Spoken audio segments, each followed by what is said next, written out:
It started with a feeling, a subtle, creeping unease that settled in the back of my mind every time I scrolled through my feed. It wasn't just boredom or fatigue. It was the sensation of being watched, not by a person, but by something vast, invisible, and intimately familiar. It felt like the algorithm was reading my mind before I had even formed a thought. I used to think it was coincidence. You search for running shoes and suddenly ads for sneakers appear. You mention a vacation to a friend and hotel deals pop up on your timeline. That's standard targeted advertising, right? We've all accepted it as the price of convenience. But this was different. This was deeper, more unsettling. Posts would reflect thoughts I had never vocalized. Conversations would mirror internal debates I was having hours earlier, alone in my car or staring at my ceiling. Content would arrive not after I expressed interest, but before, as if the system was anticipating my desires with eerie precision. My name is David Chen, and until 6 months ago, I was a senior data analyst for MetaStream, one of the largest social media conglomerates in the world. My job was boring but lucrative, analyzing user engagement metrics to optimize content delivery. I looked at charts, ran A/B tests, and tweaked algorithms to keep people scrolling. It was mundane work, the kind that pays the mortgage but doesn't exactly inspire passion. Or so I thought. The change began on a Tuesday morning when I noticed an anomaly in the data logs. I was reviewing engagement patterns for a mid-sized political discussion forum hosted on our platform. The thread was about municipal zoning laws in a mid-sized city, hardly viral content. Yet it had generated 73 comments over a 6-hour period. Each comment was substantive, informed, and devoid of the usual trolling or spam links. At first glance, it looked like a healthy, active community. But when I zoomed in, something felt off. The timing was too consistent. Responses came at regular intervals, not robotic intervals that would trigger spam filters, but too regular for human behavior. People get distracted, they go to sleep, they take breaks. These accounts didn't. They posted with metronomic precision, maintaining a steady stream of dialogue regardless of the time of day or night. I flagged the thread for closer inspection and traced the user profiles. They all existed. Full bios, profile pictures that looked real, post histories stretching back months or years. Some had thousands of followers. They looked like normal people, active community members, but something was wrong. I ran a cross-reference check on their IP addresses and device fingerprints. What I found made my hands feel cold. 42 of the 73 accounts originated from the same server cluster in Northern Virginia. They weren't individual users. They were synthetic entities, ghosts in the machine. I documented the finding and sent a routine inquiry to my supervisor, Dr. Aris Thorne. Aris was a brilliant man, obsessed with efficiency and user retention. He called me into his office an hour later. The room was glass-walled, overlooking the bustling open-plan floor below. He didn't look up from his screen when I entered. "David," he said, his voice calm, "you flagged thread ID 994 Alpha. Why?" "The engagement patterns are artificial," I said, placing my tablet on his desk. 42 accounts are synthetic. They're coordinating the conversation. Aris finally looked up. He didn't seem surprised. He seemed relieved. "Sit down, David." I sat. "Are you saying you know about this?" "I'm saying you've discovered Project Echo," he said, leaning back in his chair, "and you're asking the wrong questions." "What questions should I be asking?" Not why are they fake, but what are they achieving? Eris stood up and walked to the window. Think about what happens when a popular thread gets no engagement, when someone posts something and no one responds, when conversations die in silence. Users leave, they find other platforms. Engagement is everything in social media. It's not just metrics, it's survival. So you created fake users to keep conversations going? I asked. Not fake, he corrected sharply. Synthetic, there's a difference. Fake implies deception. Fake implies catfishing, scamming, impersonation. Synthetic accounts do none of those things. They don't claim to be specific real people. They don't steal identities. They exist to supplement human activity, to maintain baseline engagement, to prevent dead air. Dead air, I repeated slowly, like a radio station. Exactly like that, he said. Social media platforms discovered early on that silence is poison. Empty feeds drive users away, but humans have schedules. We sleep, we work, we have lives offline. Social media operates 24 hours a day across every time zone. When engagement drops below a certain threshold, the user experience degrades. People open their feeds and see nothing new, so they leave. And synthetic accounts fill those valleys. They post content, comment on threads, maintain the appearance of activity. I finished for him. Precisely, Eris confirmed. But it's more than just filling space. Look at the data again. What did those synthetic accounts do in that zoning law thread? I pulled up the analysis. They steered the conversation. When the debate became heated, they introduced neutral facts. When users started spiraling into personal attacks, they redirected the focus to policy details. They kept the discussion productive. And what was the result? Eris asked. User retention increased by 40% for that thread. Average session duration went up by 12 minutes. Negative sentiment indicators dropped by half.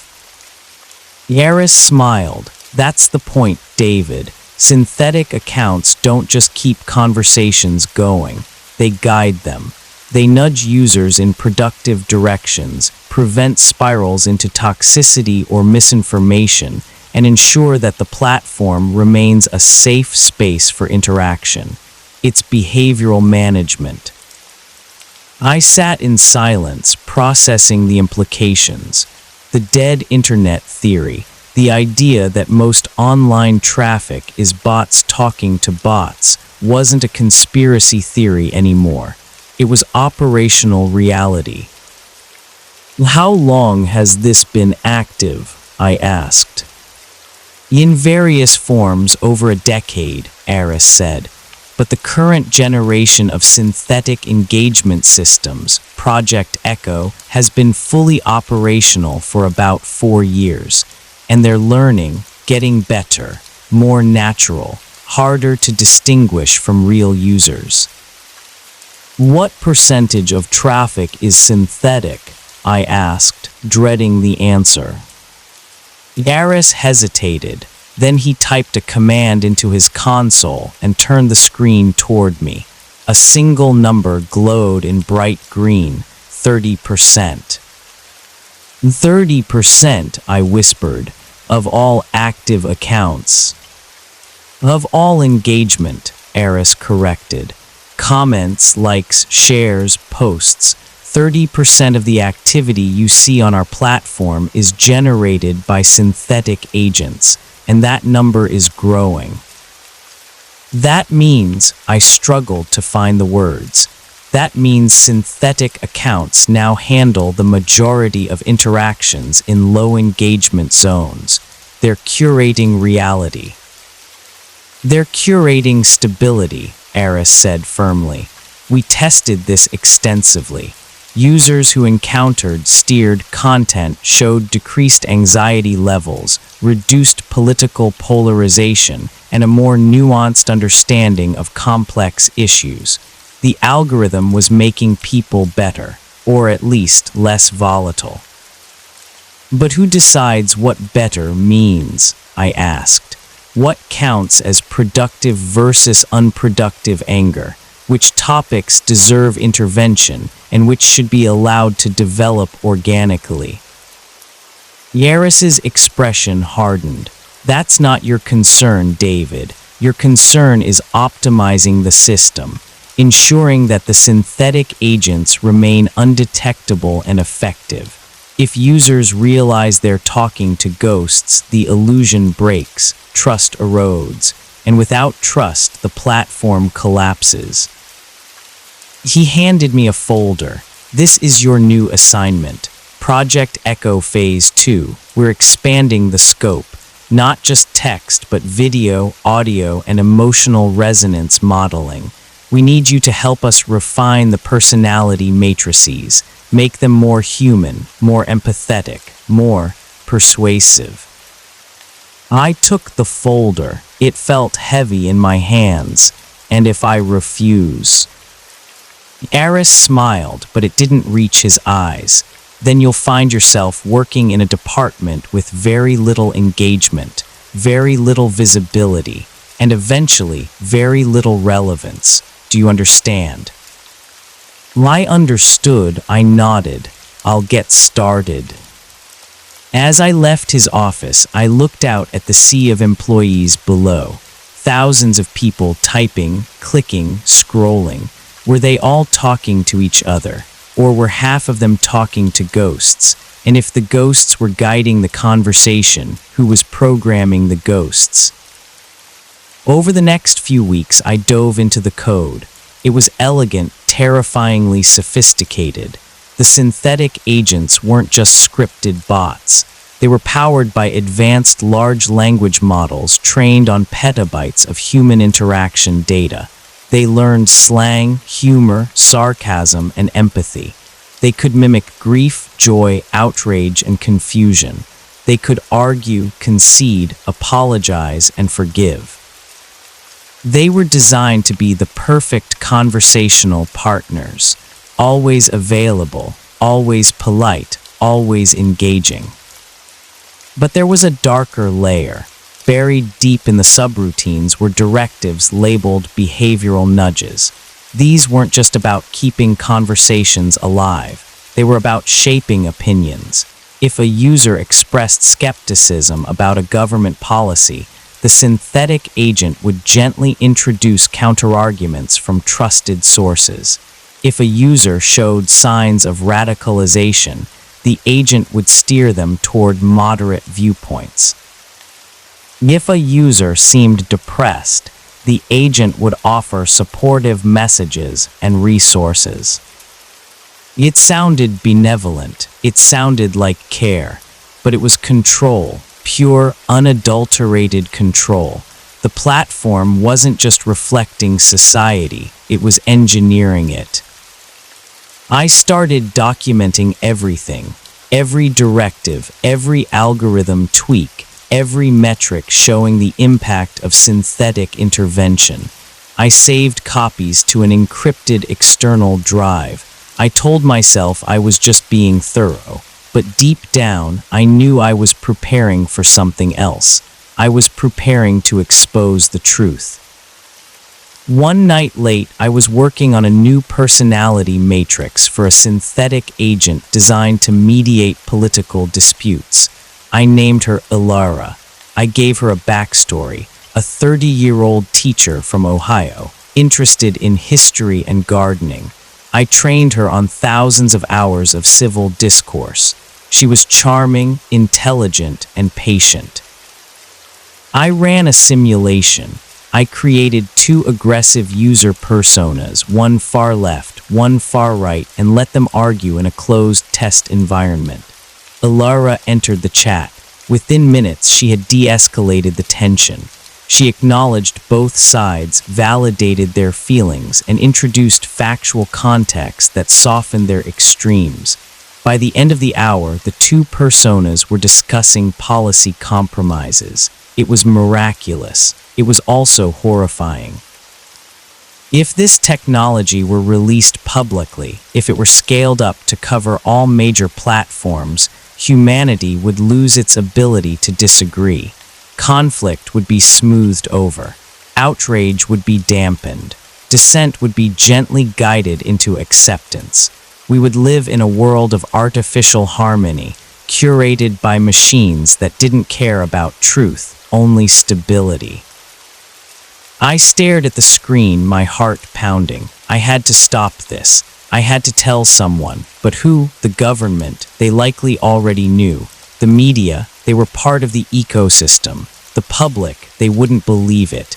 The dead internet theory was dismissed as paranoia. Who would believe that their friends, their neighbors, their online communities were partly populated by ghosts? I decided to leak the data, anonymously, to journalists, researchers, watchdog groups. I compiled a dossier, code snippets, internal memos, performance metrics, and case studies. I titled it Project Echo, the synthetic web. On the night I planned to send it, I stayed late at the office. The building was empty, silent except for the hum of servers. I plugged in my drive, encrypted the files, and prepared the email. My finger hovered over the send button. Then my computer screen flickered. A message appeared in the center of the display, white text on a black background. Hello, David. I froze. I hadn't typed anything. I tried to close the window, but it wouldn't budge. We know what you're doing, the text continued, and we appreciate your dedication to quality. Alara is quite impressive. Her empathy scores are in the 99th percentile. My blood ran cold. They were watching. Not just my work, but my thoughts, my intentions. Please don't send that email, the message read. It would cause unnecessary disruption. Stability is fragile. Chaos is contagious. We are protecting you. We are protecting everyone. I pulled the plug on my computer. The screen went dark. I sat in the silence, my breath coming in short gasps. They knew. They had always known. Project Echo wasn't just monitoring conversations, it was monitoring me. I grabbed my drive and left the building. I drove home in a panic, checking my rearview mirror every few seconds.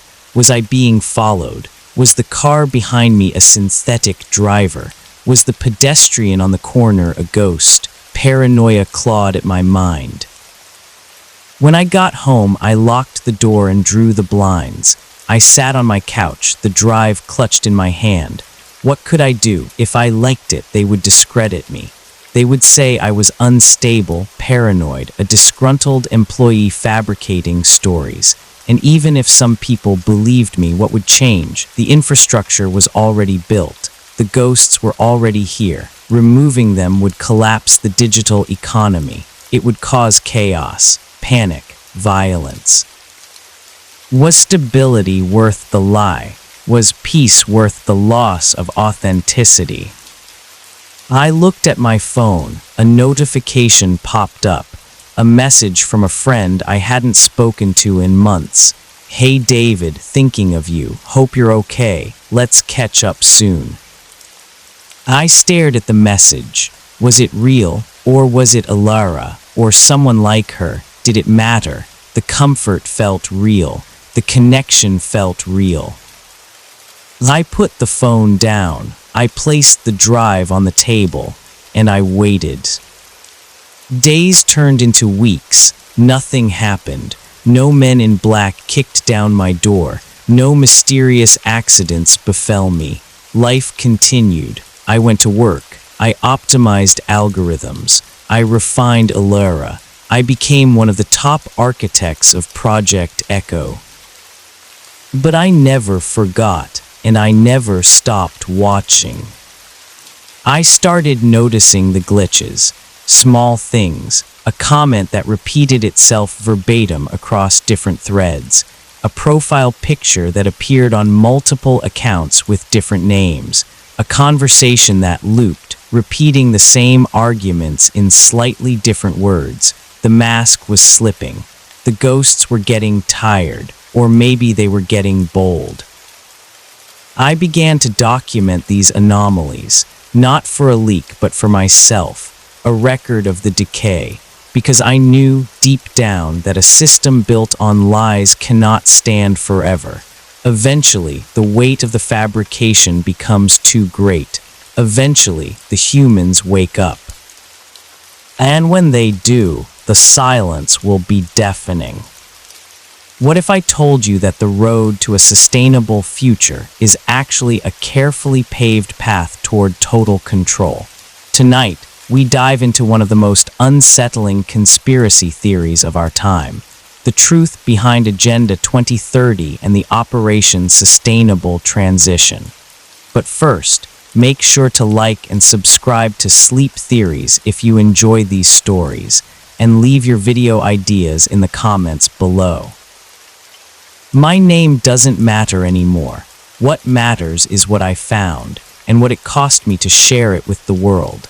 6 months ago, I was just another face in the cubicle farm, a mid-level data analyst working for Meridian Consulting, a contractor specializing in processing documentation for various United Nations partner agencies. It was boring work, the kind that pays the bills but doesn't exactly inspire water-cooler conversations. My job was simple: take massive folders of open-source documents related to sustainable development goals and organize them into digestible reports for policymakers. Climate data, poverty statistics, education metrics, all the dry stuff that makes the world go round, theoretically. I'd been doing it for 3 years, long enough to recognize patterns and long enough to know when something didn't belong. It was a Tuesday morning in March when everything changed. I was working through my usual queue of files when a new folder appeared in my secure inbox: SDG Compliance Phase 3 Internal Use Only. The timestamp showed it had been uploaded at 3:47 a.m., which struck me as odd. Most documentation came through during business hours, properly labeled and categorized. Protocol dictated that any file marked internal use only should be forwarded to my supervisor without opening. But curiosity killed more than just cats, and I'd always been too curious for my own good.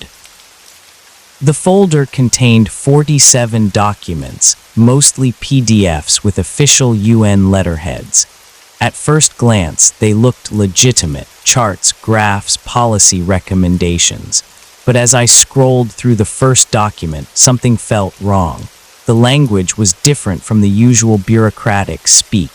Instead of vague references to sustainable urban development, I found detailed maps showing what were labeled as population consolidation zones.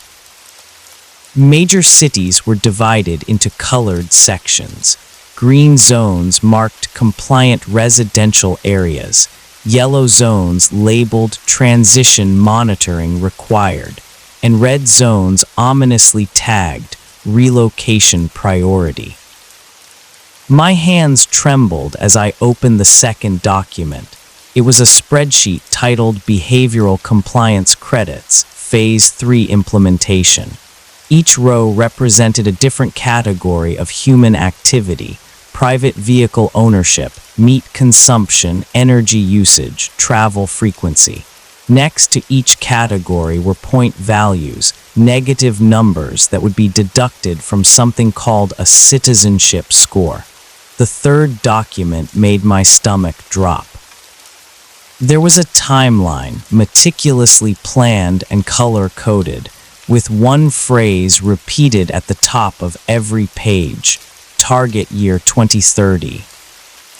The timeline started in 2025 with Phase 1, infrastructure digitization, banking systems, identification cards, payment processing. Everything would be converted to digital platforms with mandatory government oversight. Phase 2, scheduled for 2027, was labeled voluntary compliance incentivization.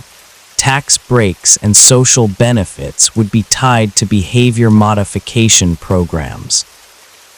But Phase 3, set for 2029, sent chills down my spine: mandatory compliance enforcement. Citizens who failed to meet behavioral standards would lose access to housing subsidies, food distribution networks, and healthcare services. The document coldly referred to this as natural selection through administrative channels. I found myself reading the same sentences over and over, trying to make sense of what I was seeing. This couldn't be real. The United Nations was supposed to be about humanitarian aid and international cooperation, not population control and behavioral manipulation. But the documents were too detailed, too specific to be fake. They referenced real programs I'd seen in previous reports: smart city initiatives in Toronto, digital identity pilots in Amsterdam, carbon credit systems being tested in Singapore. All of it was presented as voluntary, progressive, and environmentally conscious. But according to these files, it was all preparation for something much darker. The final document in the folder was a memo dated just 2 weeks earlier. It was addressed to regional coordination directors and signed by someone with the title Undersecretary for Compliance Architecture. The subject line read, "Accelerated Timeline Approval, Operation Sustainable Transition." Colleagues, it began, recent global events have provided us with an unprecedented opportunity to advance our timeline. Public acceptance of monitoring and restriction measures has exceeded projections by 340%. We are therefore moving to implement Phase 3 protocols 18 months ahead of schedule. All regional coordinators should prepare their populations for the transition to mandatory compliance by Q4 2029. Remember, this is not about control. It is about survival. The planet cannot sustain current consumption patterns. We are the shepherds of a new era. I sat back in my chair, staring at the screen. The cursor blinked in the search bar, waiting for my next move. Around me, my colleagues continued their work, oblivious to what I had stumbled across. The hum of fluorescent lights seemed suddenly oppressive, the click of keyboards ominous. I glanced at the clock. 11:23 a.m. in a few hours. I'd have to log this file in our system, noting what I'd reviewed and any relevant findings. But what exactly had I found?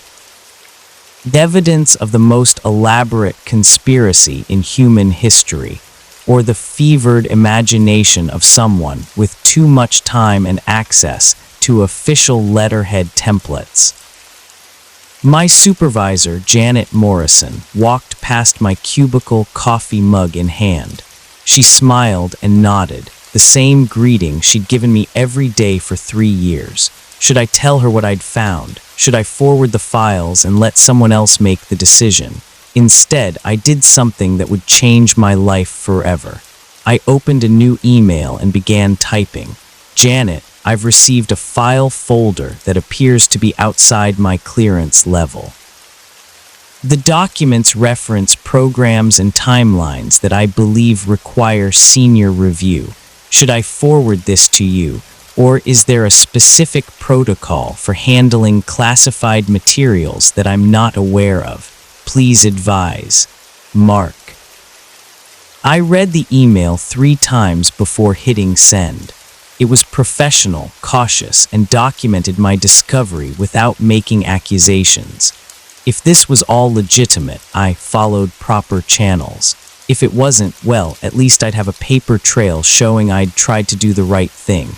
The email showed as delivered at 11:31 a.m. I saved the documents to a secure folder on my desktop and logged out for lunch, trying to act normal despite the growing knot in my stomach. When I returned from my sandwich and a walk around the block, Janet hadn't responded to my email. That wasn't unusual. She often got caught up in meetings and didn't check messages until late afternoon. But as the day wore on and 5:00 p.m. approached, I began to worry. At 5:47 p.m., my computer chimed with a new message, but it wasn't from Janet. It was an automated system notification. File access revoked. Classification updated to restricted. Contact administrator for additional information. When I tried to open the folder containing the documents, I got an error message. Access denied. Insufficient privileges. I sat there for a long moment staring at the screen. Then I packed up my things, said goodnight to the security guard, and drove home with one thought echoing in my head. What the hell had I just gotten myself into? That night, I barely slept. Every car that drove past my apartment seemed to slow down. Every creak of the building settling made me jump. I kept telling myself I was being paranoid, that I'd simply stumbled across some routine planning documents that were above my pay grade. But deep down, I knew I'd seen something I wasn't supposed to see, and someone, somewhere, now knew that I'd seen it. I arrived at work the next morning 15 minutes early, hopping to catch Janet before the day got busy. Her office was dark, which wasn't unusual. She typically arrived around 9:00 a.m., preferring to avoid rush hour traffic. I settled into my cubicle and tried to focus on routine tasks while waiting for her response to my email. At 9:30, Janet still hadn't arrived. Her assistant, Maria, seemed unconcerned when I asked about her whereabouts. She had an early meeting downtown, Maria said without looking up from her computer. Something about a new contract. She'll probably be in after lunch. But Janet never showed up that day or the next. By Thursday, Maria was fielding calls from confused clients and increasingly worried family members. Family emergency, she kept saying, but her voice lacked conviction. She'll be back early next week. That's when I noticed my computer had been acting strangely. Programs were loading slower than usual, and several files I'd been working on had vanished from my desktop. When I tried to access my email archives, I discovered that my entire inbox from the previous week had been deleted, including my message to Janet. The IT department claimed it was a routine system update that had caused some data loss, but they couldn't explain why only certain files were affected, or why the deletion seemed to target specific date ranges. These things happen, the technician said with a shrug. That's why we tell everyone to back up important files. But I hadn't lost everything. Hidden in a rarely used folder buried deep in my directory structure, I found fragments of the documents I'd viewed. Not the complete files, but screenshots I'd taken without realizing it when my screen capture software had malfunctioned the day I first opened the folder. The images were partial and pixelated, but they showed enough to confirm that I hadn't imagined it all. Population consolidation zones, behavioral compliance credits, the 2030 target date. I was studying these fragments when my cubicle neighbor, Tom Rivera, leaned over the partition that separated our workstations. Tom was a junior analyst who'd started 6 months after me. We'd shared coffee breaks and complained about deadline pressures, but we weren't particularly close. "Hey," he whispered, glancing around nervously. Can I ask you something weird? I minimized my screen and nodded. Did you happen to see anything strange in your files last week? Like documents that seemed out of place, the question sent a chill through me. What kind of document? Tom looked around again, then rolled his chair closer. I got this folder by mistake, I think. Had all these maps and charts about moving people around, controlling where they could live and work. Really creepy stuff. What did you do with it? Forwarded it to my supervisor, just like protocol says. But then, he paused, lowering his voice even further. Then my supervisor disappeared, just like Janet. And this morning my computer was completely wiped, like everything. They gave me some story about a virus, but I know that's not what happened. We stared at each other for a moment, both understanding that we'd stumbled into something much larger than either of us had realized. Listen, Tom continued. I printed out a few pages before I forwarded the files. You know, just in case my supervisor had questions about the content. I still have them at home. Tom, if what we saw is real, then we're probably in serious trouble just for talking about it. He glanced at the empty supervisor offices. Look, I'm getting scared. First the files, then the disappearances, now the data wipes. Someone really doesn't want us to know what we saw. I made a decision that would haunt me for months. Meet me for coffee after work.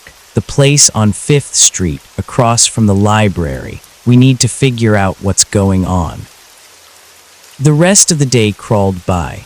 I couldn't concentrate on my assigned tasks, constantly checking over my shoulder and jumping every time someone walked past my cubicle.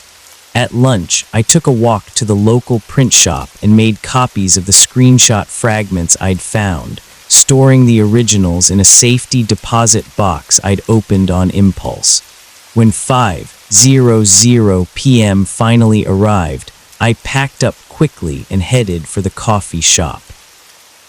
Tom was already there, sitting in a corner booth with his back to the wall. He looked like he hadn't slept much. "This is crazy," he said as I sat down. "I keep thinking we should just drop it, pretend we never saw anything. But we did see it, and people are disappearing." Tom nodded grimly and slid a manila folder across the table. I printed these Tuesday night before everything went to hell. The folder contained 8 pages of documents similar to what I'd seen, maps of major cities divided into colored zones, a budget allocation chart for something called voluntary relocation assistance programs. Most disturbing was a page titled Resistance Mitigation Strategies, which outlined plans for dealing with what it called non-compliant population segments. "Look at the dates," Tom said, pointing to timestamps in the corner of each page. "These were created last month, but they reference events scheduled for next year. It's like they're planning everything in advance." "Planning what exactly?" Tom pulled out his phone and opened a news app. "I've been researching all day. Look at this." He showed me article after article about new government initiatives, mandatory digital health passes, carbon credit systems tied to personal banking accounts, smart city infrastructure projects that included extensive surveillance networks. "Every single one of these programs is mentioned in the documents we saw," he said. "But in the news, they're presented as separate, voluntary initiatives for public safety and environmental protection. Nobody's talking about how they all connect." I thought about the timeline I'd seen, the careful progression from voluntary compliance to mandatory enforcement. What if they're not separate initiatives? What if it's all part of a larger plan? Tom's phone buzzed. He glanced at the screen and went pale. "What is it?" Text from an unknown number. He showed me the message. "Stop digging or join your supervisors." He sat in stunned silence for a moment. Then Tom stood up abruptly. "I'm done. This is too dangerous." Tom, wait, no, I should never have gotten involved. I'm going home, and tomorrow I'm requesting a transfer to a different department. I suggest you do the same. He left the folder on the table and walked out, leaving me alone with documents that could either be the ravings of a conspiracy theorist or evidence of the largest social engineering project in human history. I walked home through streets that suddenly seemed full of cameras and sensors, wondering if I was being watched, if every step was being recorded and analyzed by systems I was only beginning to understand. When I got to my apartment, I found a note taped to my door, package delivered to management office, but I hadn't ordered anything, and when I checked with the building manager, there was no package waiting for me. The note was dated that morning, written in handwriting I didn't recognize. That night, I made another impulsive decision. I drove to an internet cafe on the other side of town and used a public computer to create anonymous email accounts on several platforms.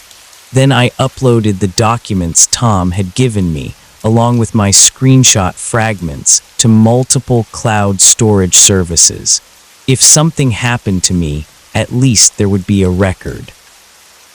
But as I drove home, I couldn't shake the feeling that I was already too late, that I'd been marked from the moment I opened that first folder.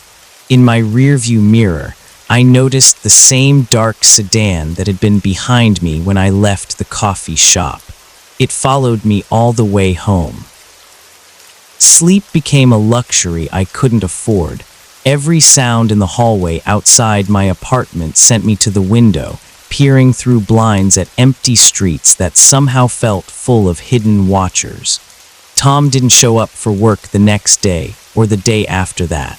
His desk was cleared out by the weekend, and when I asked Maria about it, she said he'd requested an immediate transfer to pursue other opportunities. But I knew better. Tom had been scared, and scared people in our situation didn't get transfers. They got disappeared. With Janet gone and Tom relocated to who knows where, I was left alone with fragments of documents that painted a picture too terrifying to ignore and too dangerous to pursue. But I had to know more. If this was real, if there truly was a coordinated plan to reshape society by 2030, then someone needed to document it. I began my research carefully, using public library computers and paying cash for internet access at various cafes around the city. I created a simple methodology. Cross-reference the terms and programs mentioned in the leaked documents with publicly available information, looking for patterns and connections that might confirm or refute what I'd seen. The results were more disturbing than I'd expected. Smart city gateways was mentioned in 17 different documents I glimpsed. A quick search revealed that Toronto had announced a partnership with a tech consortium to implement exactly such a system by 2026. The project would integrate biometric identification, real-time location tracking, and automated behavioral assessment into a single platform designed to optimize urban resource distribution. The public announcement described it as a voluntary program to help residents access services more efficiently. But buried in the technical specifications, I found references to compliance monitoring algorithms and automated privilege adjustment protocols. Amsterdam's digital citizenship pilot was even more explicit. Citizens who participated would receive carbon credits for demonstrating environmentally conscious behavior, measured through smartphone tracking, purchase monitoring, and periodic check-ins at verification stations throughout the city. The credits could be used for transportation discounts, housing assistance, and priority access to health care. But what happened to citizens who didn't participate or who failed to meet behavioral targets. The program documentation was vague about consequences, mentioning only alternative pathways for non-participating residents. Singapore's implementation was the most advanced. Their sustainable living credit system had been operational for 8 months, and earlier reports claimed impressive results: 67% reduction in private vehicle usage, 45% decrease in meat consumption, and 89% compliance with residential energy limitations. I found a blog post from a Singapore resident that painted a different picture. The author, writing under an obvious pseudonym, described a society where every purchase, every journey, every social interaction was monitored and scored. Citizens who failed to maintain adequate sustainability ratings found themselves locked out of public transportation, unable to access certain stores, and restricted to specific residential areas. It started as incentives, the blogger wrote. Green points for taking the bus, bonus credits for eating plant-based meals, rewards for staying in your assigned district. But the incentives became requirements so gradually that most people didn't notice the transition. Now, if your score drops too low, you simply can't function in society. And raising your score requires complete submission to the system's behavioral demands. The post had been published 3 weeks ago. When I tried to access it again the next day, the entire blog had been removed. I began compiling a spreadsheet of every program, initiative, and policy mentioned in the leaked documents, then researching whether similar real-world implementations existed. The results were consistent and terrifying. Every single item had a corresponding program either already active or scheduled for implementation within the next 2 years. Carbon credit systems tied to personal banking accounts, announced by the European Central Bank for rollout in 2026. Biometric checkpoints for access to essential services, pilot programs active in 12 major cities worldwide, residential assignment based on compliance scores, being tested in 3 countries under the guise of efficient housing allocation, digital identity requirements for all online activities, legislation pending in multiple jurisdictions to combat misinformation and ensure digital safety. The pattern was unmistakable. What appeared to be separate, well-intentioned programs were actually components of a comprehensive system designed to monitor, control, and modify human behavior on a global scale. And they were all scheduled to reach full implementation by 2030. But the most chilling discovery came when I researched the organizational structure behind these initiatives. Many of the programs were funded through the same consortium of international organizations, tech companies, and government agencies. The same names appeared on advisory boards and implementation committees across different countries and continents. One name appeared particularly frequently: the Sustainable Future Institute, a think tank founded in 2019 with substantial backing from several major philanthropic foundations. Their published research covered everything from climate change mitigation to urban planning optimization. All of it sounded reasonable and beneficial, but when I dug deeper, I found connections to government contracts for surveillance technology, behavioral modification research, and something called population management systems architecture. The Institute's founder, a former UN administrator named Dr. Catherine Voss, had given speeches advocating for necessary sacrifices in individual autonomy to ensure species survival. In a 2023 interview, she'd said, Democracy and freedom are luxuries we can no longer afford. The climate crisis requires coordinated action on a scale that voluntary compliance cannot achieve. We must be willing to accept temporary limitations on personal choice in service of permanent solutions to existential threats. Temporary limitations. I wondered if the people implementing these systems really believed they would be temporary, or if they knew exactly what they were building, a global cage disguised as environmental salvation. As weeks passed, my research expanded beyond simple correlation. I began mapping the financial relationships between organizations, tracking personnel movements between government agencies and private companies, documenting the timeline of policy implementations across different countries. What emerged was a picture of unprecedented coordination.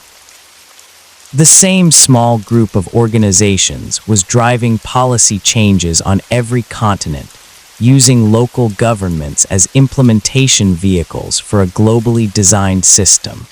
But I was still missing crucial pieces of the puzzle. The documents Tom and I had seen referenced enforcement mechanisms that went beyond social credit scores and access restrictions. They mentioned relocation programs, resource rationing, and something ominously called population optimization protocols. I needed more information, but I was running out of safe ways to obtain it. My library research had attracted attention. I'd noticed the same security guard watching me during several visits, and the librarian had started asking unusual questions about my research topics. It was during one of these library sessions that everything changed. I was printing articles about digital identity legislation when someone approached my table.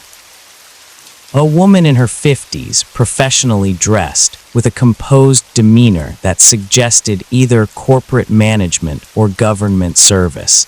"Excuse me," she said quietly. "I couldn't help noticing your research interests. Would you be interested in information that might fill in some gaps?" Every instinct screamed at me to pack up and leave, but she held up a folder that looked remarkably similar to the ones Tom and I had found. "My name is Elena Rodriguez," she said, sitting down without invitation. "Until 6 months ago, I was a sustainability coordinator for the United Nations Development Program, and I think we need to talk." Elena insisted we meet somewhere more private. She suggested a small cafe in the Arts District, the kind of place that played acoustic music loud enough to mask conversation and served coffee in mismatched cups to customers who minded their own business. I arrived first, choosing a table in the back corner where we could see both the entrance and the emergency exit. Elena appeared exactly on time, carrying a worn leather briefcase and wearing the expression of someone who'd made a decision that couldn't be undone. "Before we begin," she said, settling into the chair across from me, "I need you to understand something. What I'm about to share will put both of us in danger. Once you know this information, there's no going back to ignorance, no pretending you never heard it." I nodded, though part of me wanted to walk away. The smart thing would have been to thank her politely and leave, to find a new job in a different field, and spend the rest of my life pretending I'd never seen those documents. But I stayed. Elena opened her briefcase and removed a thick folder. "You've been researching the sustainability initiatives, the smart city programs, the digital identity requirements. You're trying to understand how they all connect. How do you know what I've been researching? Because I helped design the connection points." She opened the folder and spread several documents across the table. "I spent 4 years working on what we called the Integrated Sustainability Platform." My job was to ensure that all the separate programs could interface with each other, share data, and coordinate responses. The documents she showed me were similar to what I'd seen before, but far more detailed. Organizational charts that mapped relationships between dozens of agencies and corporations, technical specifications for data sharing protocols, implementation timelines that showed how voluntary programs would transition to mandatory compliance. The public face of Agenda 2030 is real, Alina continued. The Sustainable Development Goals, the climate initiatives, the poverty reduction programs, all of that is genuine and necessary. But there's another layer, a coordinated system that uses these worthy goals as justification for unprecedented social control. She pointed to a document labeled Phase Architecture Overview. It showed 3 distinct implementation stages, exactly matching what I'd seen in the linked files. Phase 1 focused on infrastructure development, get people comfortable with digital systems, establish the technical framework for monitoring and control. Most of this phase was already complete. Phase 2 was incentivization, make compliance attractive through benefits and rewards while gradually increasing the social and economic costs of non-participation. We're in the middle of this phase now. Alina's voice dropped to a whisper. Phase 3 is enforcement. By 2030, the system becomes mandatory. Citizens who don't comply lose access to banking, healthcare, housing assistance, and employment. It's designed to make non-compliance practically impossible. I studied the documents, trying to process the implications, but surely people would resist. There would be protests, political opposition. That's been planned for too. Alina flipped to a section titled Public Acceptance Strategies. It outlined a comprehensive approach to managing public opinion through media partnerships, social media manipulation, and strategic crisis deployment. Every potential objection has been anticipated and countered, she said. Privacy concerns are dismissed as selfish in the face of climate emergency. Economic fears are addressed through promises of universal basic income tied to compliance. Religious or cultural objections are characterized as dangerous extremism. She showed me polling data that tracked public acceptance of various control measures over time. The numbers were sobering. Support for digital identity requirements had grown from 23% to 67% in just 2 years, driven by concerns about online security and misinformation. Acceptance of carbon credit systems had increased even more dramatically after several high-profile climate disasters. People want to do the right thing, Alina said. They want to help save the planet and protect their communities. The system exploits that desire, channeling genuine concern into acceptance of comprehensive control. If this is all true, why did you leave? And why are you talking to me? Alina was quiet for a long moment, staring into her coffee cup. I left because I realized what we were really building.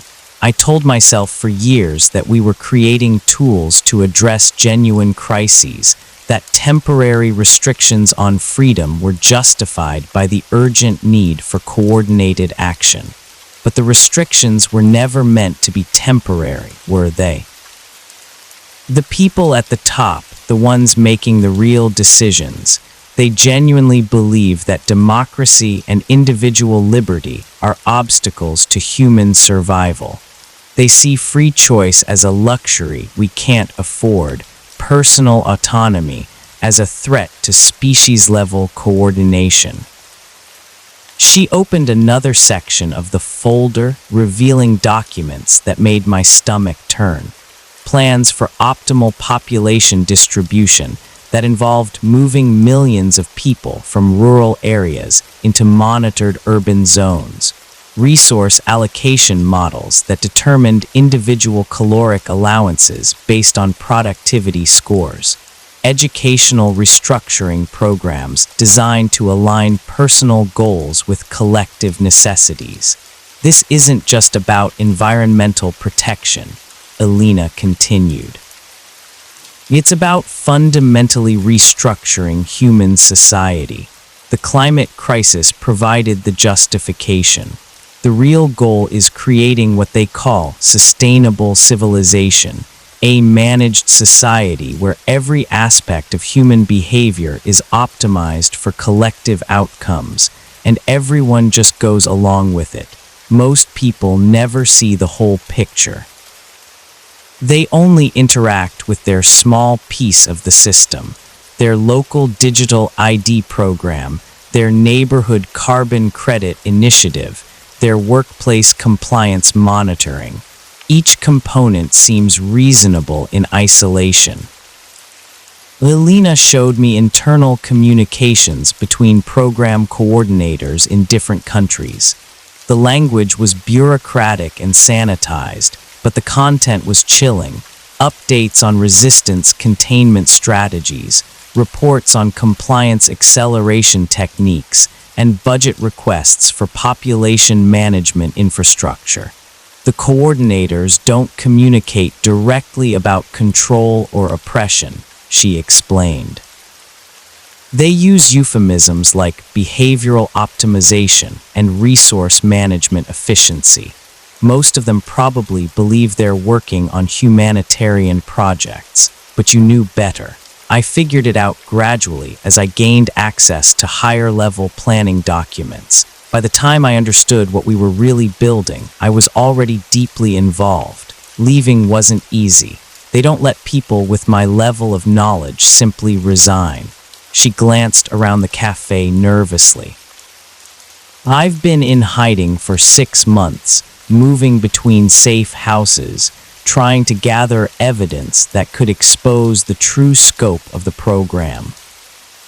Why haven't you gone to the media? Elena laughed bitterly. With what? Documents that can be dismissed as forgeries, claims that sound like conspiracy theories. The system is too large and too coordinated for traditional journalism to expose. By the time reporters could verify the connections and compile comprehensive evidence, the implementation would be complete. Then what's the solution? Documentation, preservation. We need to create a record that can't be suppressed or discredited. When people finally realize what's happened, they'll need proof that it was planned, that it wasn't just a series of unfortunate coincidences or well-intentioned policies gone wrong. Elena closed the folder and leaned back in her chair. That's why I approached you. Your research shows that you understand the connections, and you're not in a position where disappearing you would draw unwanted attention. The casual way she mentioned my potential disappearance sent chills through me. What exactly are you asking me to do? Help me compile a comprehensive archive of evidence, documents, communications, financial records, implementation timelines, everything we can gather to prove that this was a coordinated plan rather than organic policy development. And then what? Then we find a way to preserve that archive until people are ready to see the truth. Elena stood up, leaving the folder on the table. Think about it, but don't take too long. The implementation is accelerating, and opportunities to document it are disappearing. She walked away, leaving me alone with documents that confirmed my worst fears about the scope and coordination of what I'd discovered. As I packed the folder into my bag, I noticed that my hands were shaking. Outside the cafe, I looked for Elena, but she had already vanished into the crowd. I walked home through streets that seemed different now. Every camera and sensor a component of something larger and more threatening than I'd previously imagined. That night, I read through Alina's documents 3 times, cross-referencing them with my own research. The evidence was overwhelming and terrifying, but it was also incomplete. We had proof of coordination and planning, but not enough to convince a skeptical public or overcome the sophisticated manipulation strategies the system employed. I made my decision while sitting in my apartment at 2:00 a.m., surrounded by papers that documented the systematic dismantling of human freedom in the name of planetary salvation. I was going to help Alina build her archive, whatever the cost, because if we didn't preserve the truth, there might not be anyone left who remembered what freedom had looked like. Alina and I established a communication protocol using encrypted messaging apps and anonymous email accounts. We met weekly at different locations, libraries, parks, shopping centers, never the same place twice. She provided documents and insider knowledge. I contributed research skills and a growing network of contacts who were beginning to ask uncomfortable questions about the sustainability programs. For 3 weeks, our collaboration produced results.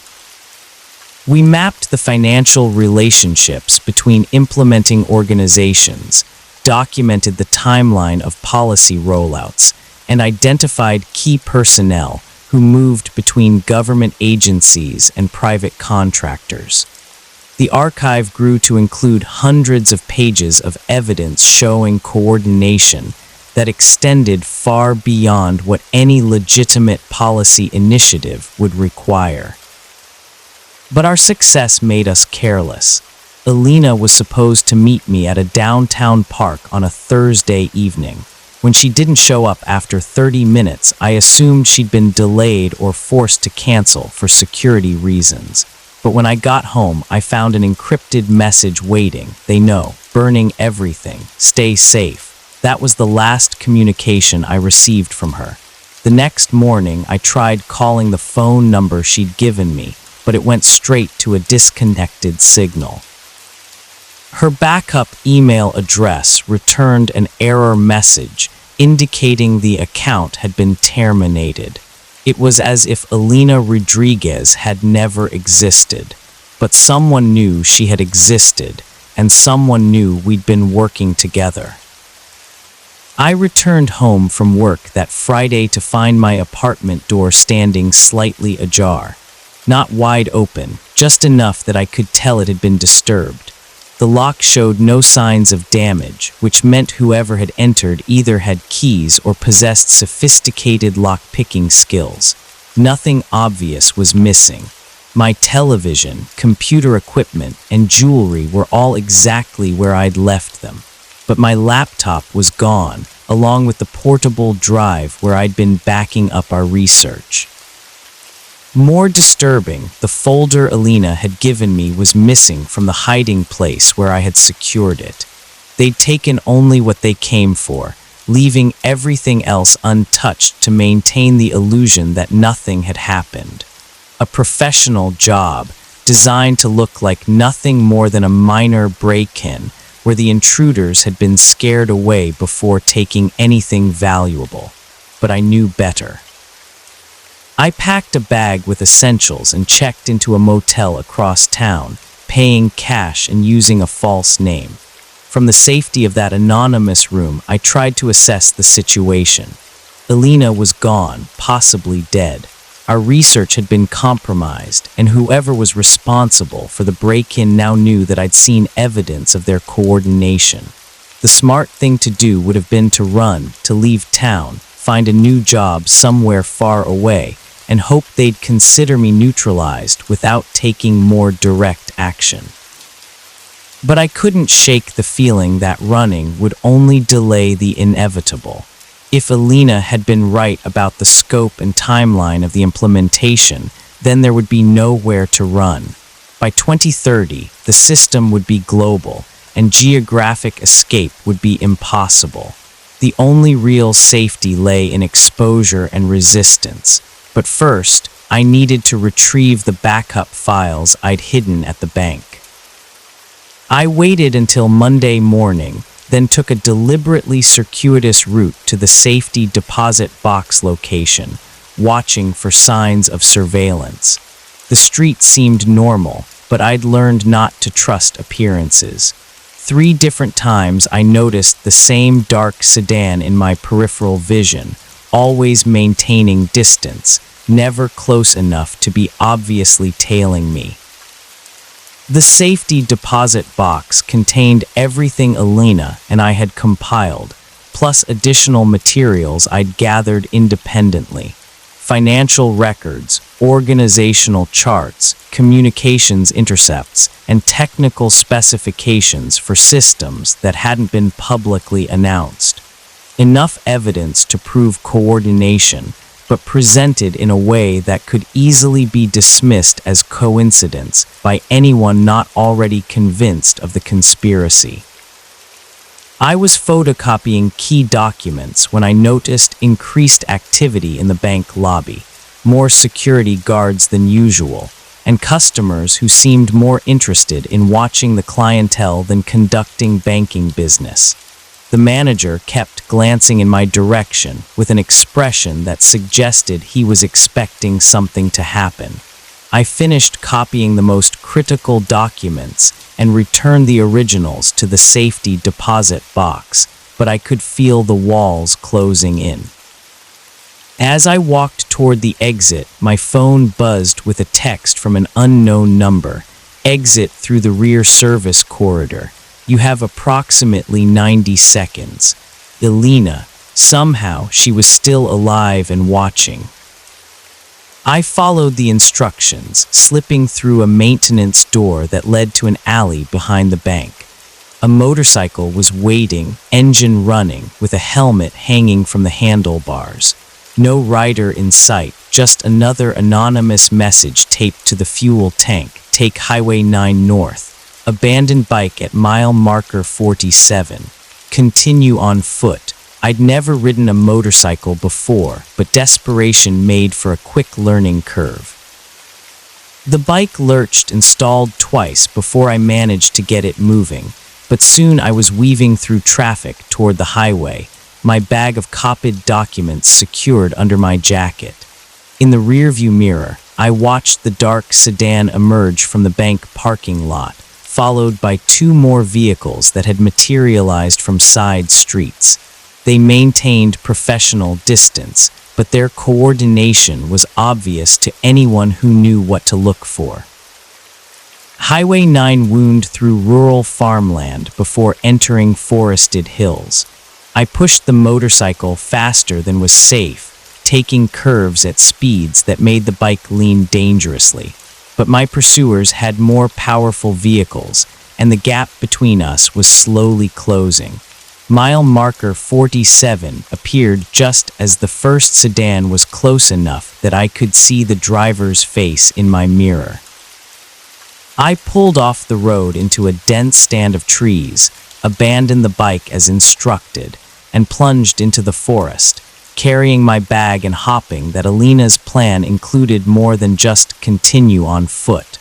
The woods were thick enough to provide cover, but I could hear car doors slamming behind me and voices coordinating a search. These weren't local police or federal agents conducting a routine investigation. The communication I overheard was too professional, too military in its efficiency. I'd been hiking for 20 minutes when I heard the helicopter. The aircraft appeared through the canopy overhead, flying in a search pattern with what looked like thermal imaging equipment. I pressed myself against the largest tree I could find and tried to remain motionless, but the helicopter circled back twice, its searchlight probing the forest floor. That's when I realized how far beyond normal law enforcement this had escalated. Whatever Alina and I had discovered, it was important enough to justify significant resources and risk considerable exposure. They weren't just trying to silence us, They were treating us as threats to something vital enough to deploy military-grade assets. The helicopter moved on, but I could hear searchers working their way through the trees, calling out grid coordinates and maintaining radio contact with their command structure. I needed to find better shelter, and I needed to get my evidence to someone who could use it. I was stumbling through undergrowth, trying to put distance between myself and the search teams, when I nearly walked into the woman standing behind a massive oak tree. Alina looked different, thinner, older, with the kind of exhaustion that comes from months of running and hiding. But she was alive, and she gestured for silence while we listened to the search teams passing nearby. When the voices faded, she spoke in whispers. "They raided my safe house 3 days ago, killed my contact, and burned everything we hadn't already moved." She studied my face in the dim forest light. "How much did you manage to save?" I showed her the bag of documents, copies of everything we compiled, plus some additional material I'd gathered independently. "It's not enough," she said. "Not nearly enough to convince anyone who isn't already looking for the truth. We need something undeniable, something that can't be dismissed or discredited." "What do you have in mind?" Alina pulled out a small device that looked like a modified smartphone. "I still have access to some internal systems.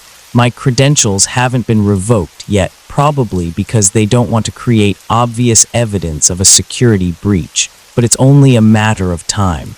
"Access to what?" "Planning databases, communication archives, financial tracking systems." She activated the device, and its screen showed a complex interface with multiple security layers. "If we can get to a hardwired connection point, I can download comprehensive proof of the coordination and planning." "Where do we find a connection point?" "There's a data center about 15 miles from here. Meridian Consulting has server space there for their government contracts. If your employee credentials are still active, we might be able to get inside." The idea was insane. We were being hunted by people with helicopters and thermal imaging equipment, and Alina wanted to break into a secure facility to steal classified data. But looking at the determination in her eyes, I realized she was right. Half measures wouldn't be enough. We needed proof so comprehensive and undeniable that even the sophisticated manipulation strategies couldn't discredit it. "How do we get there without being caught?" Alina smiled grimly, very carefully. We spent the next 6 hours moving through the forest, avoiding search teams and aircraft, while Alina used her modified device to monitor pursuit communications. The searchers were thorough and well-equipped, but they were operating under constraints that limited their effectiveness. Too much visible activity would draw unwanted attention from local authorities and media. By dawn, we'd reached the edge of the forest near a rural highway. Alina had been tracking traffic through surveillance networks, identifying patterns and gaps that would allow us to move without being detected. A delivery truck was scheduled to stop at a convenience store 2 miles from the data center, providing cover for our final approach. Once we're inside the facility, we'll have maybe 30 minutes before someone notices the unauthorized access, Alina said as we waited for the truck to arrive. "I'll need that long to penetrate the security layers and download everything we can carry. And if we're caught, then people who ask questions about sustainability programs will know what happened to us." The truck arrived on schedule, and we managed to slip into the cargo area during the driver's restroom break. 20 minutes later, we were hiding behind a dumpster outside the data center, watching security guards patrol the perimeter. Alina studied the building through small binoculars. 3 guards, standard rotation every hour. camera coverage on all entrances, but there's a maintenance access point on the north side that's in a blind spot for about 40 seconds during shift changes. What about internal security? Biometric locks, access card readers, motion sensors. But your employee card should get us through the first two barriers, and I can handle the electronic systems once we're inside. We waited for the next guard rotation, then sprinted across an open parking area to the maintenance door. Elena connected her device to the lock mechanism while I watched for patrols. The lock clicked open just as footsteps echoed from around the corner. Inside, the data center hummed with the sound of thousands of servers processing information for dozens of government agencies and private contractors. Elena led me through corridors lined with racks of equipment, navigating by memory and occasionally checking her device for layout updates. "There," she whispered, pointing to a terminal station surrounded by screens displaying network activity. "That's our access point." Elena's fingers flew across the keyboard, entering commands and passwords that bypassed security protocols I didn't understand. Screens filled with data streams, file directories, and communication logs that painted a picture of coordination so vast and detailed that even our previous research had barely scratched the surface. "This is incredible," Elena breathed, watching terabytes of information flow past. Financial transactions between organizations on 6 continents. Personnel transfers coordinated across dozens of agencies. Technical specifications for systems that won't be announced for another year. She inserted a high-capacity storage device and began downloading everything she could access. File after file of evidence that proved beyond any doubt that the sustainability programs were components of a carefully orchestrated plan to restructure human society. But our time was running out. Alarms began sounding in distant parts of the building, and Elena's device showed security alerts cascading through the network. "They know we're here," she said, still typing furiously. "Another few minutes and I'll have everything." That's when the lights went out, and emergency lighting bathed the server room in red illumination. Through the corridors, I could hear doors slamming and radio chatter as security teams converged on our location. Elena yanked the storage device from the terminal. "That's all we're getting. Time to go." But as we turned toward the exit, figures in tactical gear emerged from both ends of the corridor, weapons drawn and voices shouting commands to surrender. We were trapped. The tactical team that surrounded us moved with military precision, but they weren't wearing any identifying insignia or badges. No agency names, no unit designations, just black uniforms and professional equipment operated by people who clearly weren't local law enforcement. "Device on the ground," the team leader commanded. "Hands visible." Elena hesitated, clutching the storage drive that contained terabytes of incriminating evidence. For a moment, I thought she might try to destroy it rather than let them recover the data. But faced with multiple weapons, she complied, setting the device on the floor and raising her hands. "We're not terrorists," I said, trying to keep my voice steady.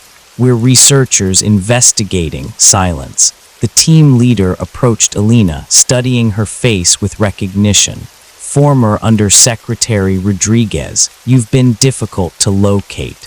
"I imagine I have been." One of the tactical officers collected the storage device while others secured our hands with plastic restraints. They were efficient and professional, but there was something unsettling about their behavior. No reading of rights, no identification of their authority, no explanation of charges or procedures. "What happens now?" I asked. The team leader ignored my question, speaking into a throat microphone in a language I didn't recognize. The response seemed to satisfy him because he nodded to his team and gestured toward the exit. They marched us through the data center to a loading dock where two black vehicles waited. As they prepared to separate us into different cars, Elena caught my eye and mouthed a single word, "Remember." That was the last time I saw her. My captors drove for several hours through rural areas I didn't recognize, eventually arriving at what looked like a corporate retreat center surrounded by high fences and discreet security measures. They escorted me to a comfortable room that might have been a hotel suite if not for the reinforced door and lack of windows. For 3 days, no one spoke to me. Food appeared through a slot in the door, and I was allowed supervised access to bathroom facilities, but my guards remained silent despite my attempts at conversation. I began to wonder if they were planning to hold me indefinitely, or if something worse was being prepared. On the 4th day, a woman in a business suit entered my room carrying a laptop computer and a stack of documents. "I'm Director Sarah Chen," she said, settling into the room's single chair. "I believe you have some questions about recent events.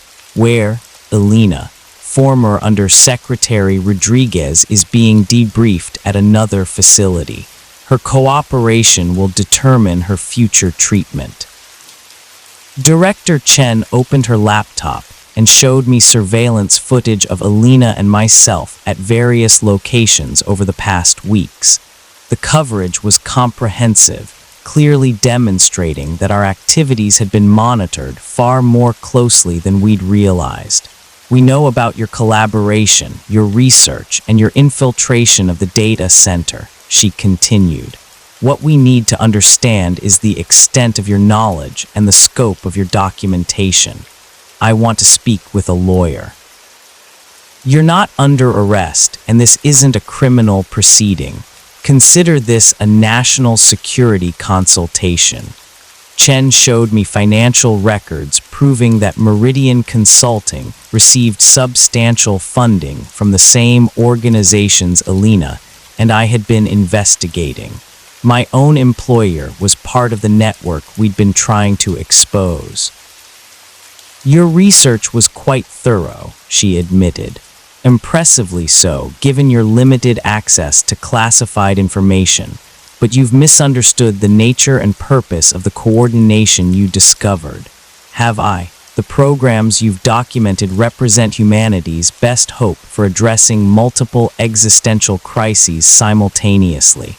Climate change, resource depletion, population pressures, technological disruption, all of these threaten our species' survival.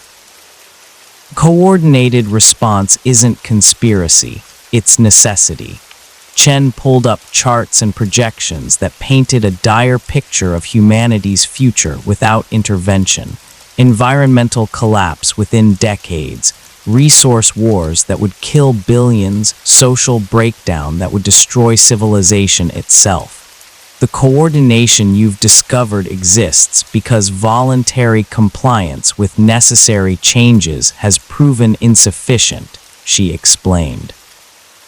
"Democracy and individual choice are luxuries that become dangerous when the stakes involve species survival."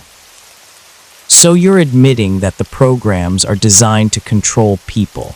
I'm explaining that some degree of behavioral management is essential for ensuring that enough humans survive the coming crisis to maintain technological civilization." Chen's tone was matter of fact, as if she were discussing weather forecasts rather than the systematic elimination of human freedom. And who decides what constitutes necessary control? People with access to comprehensive data and the responsibility for long-term outcomes. Scientists, policy analysts, systems engineers, experts who understand the complexity of the challenges we face. Chen showed me additional documents that detailed the decision-making processes behind the sustainability programs. Groups of highly credentialed professionals making choices based on computer models that calculated optimal outcomes for human survival and environmental stability.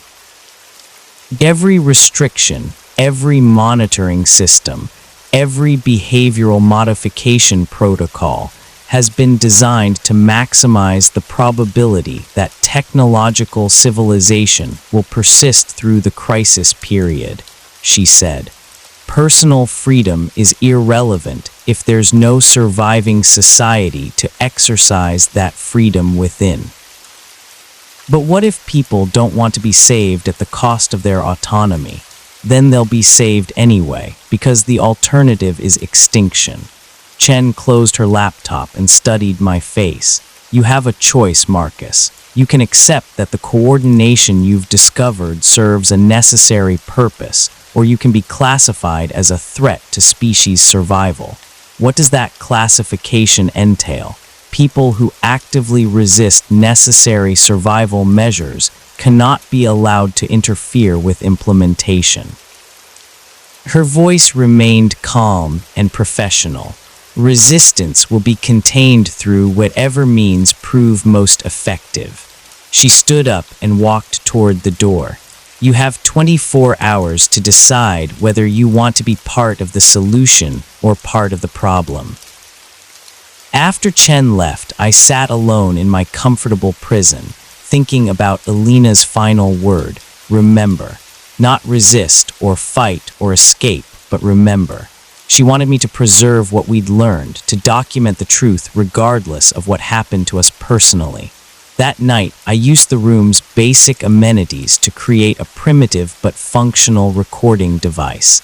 If they planned to kill me or disappear me like so many others, I wanted to leave behind an account of what I discovered.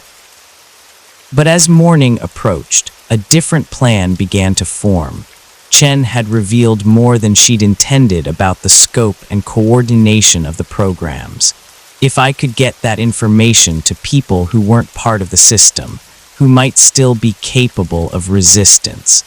The problem was finding a way to escape from a secure facility surrounded by professional guards and located in an unknown rural area.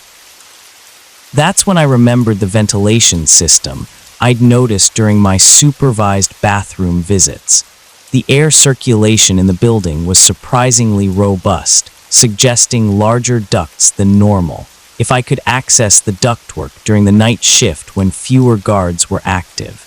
It was a desperate plan with minimal chance of success, but it was the only option I could identify. Alina and I had gathered enough evidence to prove the coordination and intent behind the sustainability programs. Now I needed to find a way to get that evidence to people who could act on it, because if Chen was right about their timeline, there wasn't much time left. The countdown to 2030 was accelerating, and voluntary compliance was about to become mandatory enforcement. If someone didn't expose the truth soon, there might not be anyone left who remembered what freedom had felt like. That night I began my escape attempt, knowing that failure would likely mean death, but also knowing that staying silent would mean something even worse. The permanent victory of a system that viewed human autonomy as an obstacle to be eliminated. As I crawled through the ventilation system toward an uncertain freedom, Alina's voice echoed in my memory. Remember. I would remember. And if I survived, I would make sure others remembered, too. The ventilation system led me through the building's interior to a roof access point that emerged behind a cluster of communication equipment. From there, I could see the facility's perimeter, motion sensors, thermal cameras, and patrol routes that created overlapping coverage zones. But I could also see something the guards probably hadn't noticed. A service road that wound through the forest to a highway maintenance station about 2 miles away. Getting off the roof and across the monitored perimeter required timing and luck. I waited until the patrol cycles created a 40-second gap in coverage near the eastern fence, then dropped to the ground and sprinted toward the tree line. Motion sensors tracked my movement, but by the time the response team reached my position, I was already deep enough in the forest to avoid their thermal imaging. The service road was overgrown and clearly abandoned, but it provided a path through the woods that avoided the main security sensors. I followed it through the night, expecting pursuit teams to emerge from the darkness at any moment, but either my escape hadn't been discovered yet, or they were confident enough in their perimeter security to assume I couldn't have gotten far. The highway maintenance station was a collection of rusted equipment and storage sheds that hadn't been used in years. But it had what I needed, a working telephone line connected to the state highway system. Using calling cards I'd purchased weeks earlier, I began making contact with the network of researchers and journalists who'd been asking questions about the sustainability programs. The first 3 people I called had disconnected numbers. The fourth was answered by someone who claimed never to have heard of the person I was trying to reach. But the 5th call connected me with Alex Morrison, an investigative journalist who'd been documenting inconsistencies in climate policy implementation. "I know who you are," Alex said after I identified myself. "Elena Rodriguez contacted me before she disappeared. She said you might call if something happened to her. She's alive, but being held by people who don't officially exist. Can you prove what you're claiming? I have documents, communications, financial records, and organizational charts that prove coordination between agencies and corporations on 6 continents. Everything we need to demonstrate that the sustainability programs are components of a larger control system." Alex was quiet for a moment. "Where are the documents? Hidden in multiple locations. But first, I need guarantees about how this information will be used. If you publish it the wrong way, they'll discredit it as conspiracy theorizing and use the attention to accelerate their timeline. What do you suggest?" Simultaneous release across multiple platforms with technical verification of the document authenticity and financial confirmation of the relationships we've mapped. Make it impossible to dismiss as fabricated evidence. Alex agreed to coordinate with contacts at other publications and technical organizations. We established a timeline for document delivery and verification, with publications scheduled for exactly 72 hours later. Enough time to properly authenticate the evidence, but not enough for the coordinating organizations to mount an effective suppression campaign. But first, I had to retrieve the evidence from its hiding places without being captured. Over the next 2 days, I moved carefully between the locations where Elena and I had cached our research: bank safety deposit boxes, storage lockers, and dead drops we'd established in case our primary archives were compromised. Each retrieval required elaborate security measures to avoid the surveillance networks that were undoubtedly looking for me. The most dangerous recovery was the data storage device Elena had hidden at a commercial facility across town from where she'd been captured. Getting to it required passing through areas that were certainly being monitored, using public transportation that would create records of my movement.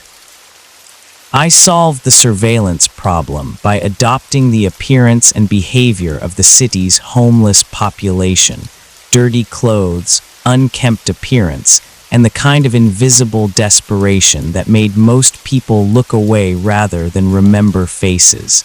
The disguise was psychologically difficult but operationally effective. Security cameras recorded me, but human attention filtered me out as irrelevant. The storage facility contained Alina's most sensitive archives, communication intercepts between coordination directors, financial tracking systems that showed money moving between organizations, and technical specifications for monitoring systems that hadn't been publicly announced. But it also contained something I hadn't expected, a video file labeled Emergency Broadcast, Final Testimony. Alina had recorded the video shortly before her capture, speaking directly to the camera with the kind of urgency that suggested she knew she was running out of time. If you're watching this, then the coordination has been exposed, and I'm either dead or disappeared, she began. What Marcus and I discovered represents the largest social engineering project in human history. Not a conspiracy by evil people, but a coordinated effort by people who genuinely believe that human freedom is incompatible with species survival. The video detailed information that Alina hadn't shared during our collaboration, names of key coordinators, locations of planning facilities, and timelines for implementation phases that extended beyond 2030. The 2030 target date is just the beginning, she explained. Phase 3 establishes the control infrastructure, but Phase 4 involves what they call optimization protocols, systematic reduction of global population to what computer models indicate is the maximum sustainable level for technological civilization. Alina's final message was addressed to whoever would eventually broadcast the evidence. This isn't about politics or ideology. It's about whether human beings will be allowed to make their own choices about their lives, their communities, and their future. The people implementing these programs believe that freedom is a luxury we can't afford. They may be right about the severity of the crisis we face, but they're wrong about the solution. I copied Alina's video along with the other archived materials, then destroyed the original storage system to prevent recovery by pursuit teams. By the time I reached the final rendezvous point, I was carrying comprehensive proof of coordination that spanned multiple continents and involved hundreds of organizations. Alex Morrison had assembled a coalition of journalists, researchers, and technical experts who would simultaneously verify and publish the evidence. The plan was elegant in its simplicity. Overwhelm the suppression capabilities of even the most sophisticated coordination networks by releasing information through so many channels that controlling the narrative would be impossible. On the appointed day, I delivered the complete archive to Alex's team and waited for the storm to break. The initial coverage was everything we'd hoped for: detailed analysis of the financial relationships, technical verification of document authenticity, and expert commentary that confirmed the feasibility of the coordination we documented. For 48 hours, it seemed like we'd succeeded in exposing the truth, but then the counter-narrative began. The same news outlets that had initially covered the story began running follow-up pieces questioning the interpretation of the evidence. Expert sources appeared who offered alternative explanations for the coordination patterns, legitimate policy cooperation, standard bureaucratic relationships, normal business arrangements between contractors and agencies. The documents are real, these experts acknowledged, but they represent routine governmental and corporate activities rather than evidence of conspiracy. Climate policy requires coordination. International cooperation is essential for addressing global challenges. The patterns you've identified are exactly what effective governance should look like. Social media platforms began flagging our evidence as disputed information and potentially misleading content. Search algorithms modified to reduce the visibility of articles about the coordination. Discussion forums where people shared our documents were closed for policy violations. Within a week, public attention had moved on to other stories. The comprehensive evidence that Alina and I had risked our lives to gather was dismissed by mainstream discourse as another conspiracy theory promoted by people who didn't understand the complexity of modern governance. But we had succeeded in one crucial way. We'd created a permanent record that couldn't be completely suppressed. People who were looking for the truth could find it, could study the evidence, could draw their own conclusions about what it meant. And as the months passed, some of those people began to notice patterns that confirmed our warnings. 6 months later, I'm writing this from a cabin in rural Montana, living off-grid with cash transactions and avoiding any technology that could be used to track my location. The official story is that I suffered a mental breakdown and disappeared, leaving behind rambling conspiracy theories that no serious person would take seriously. Alina was released after 3 weeks of debriefing, but she's not the same person who risked everything to expose the truth. When she appears in public now, she speaks about the importance of international cooperation and the necessity of accepting temporary restrictions on personal freedom to address climate change. Her eyes have a vacant quality that suggests pharmaceutical management of her personality. Our evidence is still available to anyone persistent enough to look for it, but it's been successfully marginalized through the same techniques we documented: expert counternarratives, algorithmic suppression, and social media manipulation. The truth exists, but it's been rendered effectively invisible to most people, and the implementation continues. Over the past 6 months, the changes have accelerated in ways that make our warning seem prophetic. Major banks announced mandatory digital identity verification for all accounts, citing the need to prevent fraud and ensure regulatory compliance. Anyone without approved digital credentials finds themselves unable to access their money. Social media platforms implemented verified citizen requirements for posting or commenting, claiming the need to combat misinformation and protect democratic institutions. Anonymous speech has been effectively eliminated from digital communication. Streaming services, e-commerce sites, and online service providers rolled out verified citizen login systems that require government identification to access content. Entertainment and shopping have become privileges granted to compliant citizens. The carbon credit systems we documented are now operational in major cities, with personal behavior tracked through smartphone monitoring, purchase surveillance, and periodic compliance verification. Citizens who fail to meet sustainability targets find themselves restricted from certain activities and locations. Employment in most major corporations now requires participation in behavioral modification programs that monitor everything from dietary choices to social media activity. Noncompliance results in professional exclusion that makes economic survival difficult.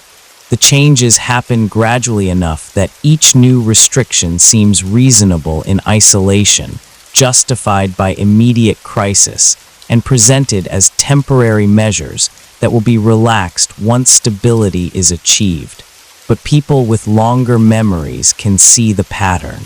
Each temporary restriction becomes permanent infrastructure for the next phase of control.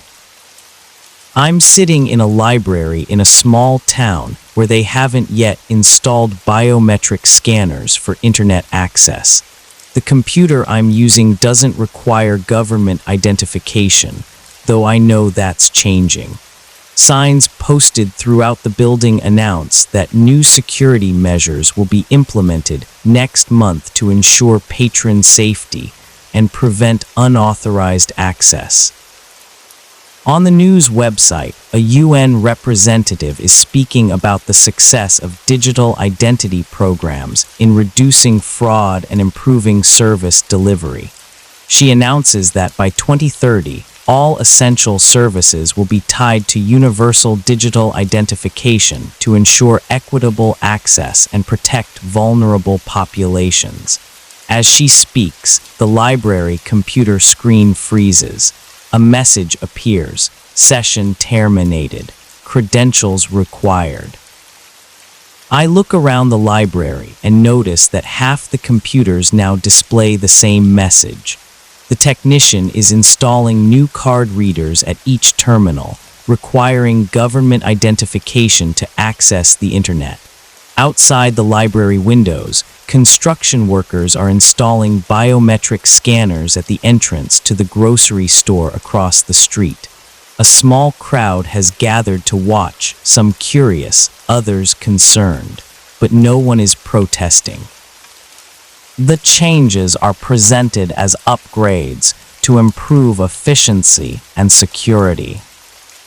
I pack up my things and walk toward the exit, passing the information desk where librarians are helping patrons register for the new identification requirements. Their voices are cheerful and helpful as they explain how the new system will make library services more convenient and secure. The countdown Alina and I discovered isn't to some distant dystopian future. It's to the completion of a transformation that's already underway, implemented gradually enough that most people don't recognize the scope of what's changing. As I walk past the grocery store with its new biometric scanners, I whisper into the voice recorder I've been using to document these final observations. We're not waiting for 2030 anymore. It's already here. The recording device clicks off, and I realize this might be the last time I'm able to document the truth without sophisticated countermeasures to detect and suppress it. Soon, even whispered testimony in small-town libraries will be monitored and analyzed by systems designed to prevent the spread of dangerous ideas. Alina was right about one thing. The people implementing these systems genuinely believe they're saving humanity from itself. They may even be correct about the severity of the crisis we face, but they're fundamentally wrong about the solution. Freedom isn't a luxury that humanity can't afford. It's the foundation that makes everything else worth preserving. Without the right to make our own choices, to speak our own thoughts, and to determine our own futures, survival becomes indistinguishable from sophisticated imprisonment. The evidence Alina and I gathered will survive in hidden archives and encrypted networks, waiting for a generation that might remember what freedom felt like. Maybe someday people will rediscover the courage to choose uncertainty over security, autonomy over optimization, and human dignity over species management.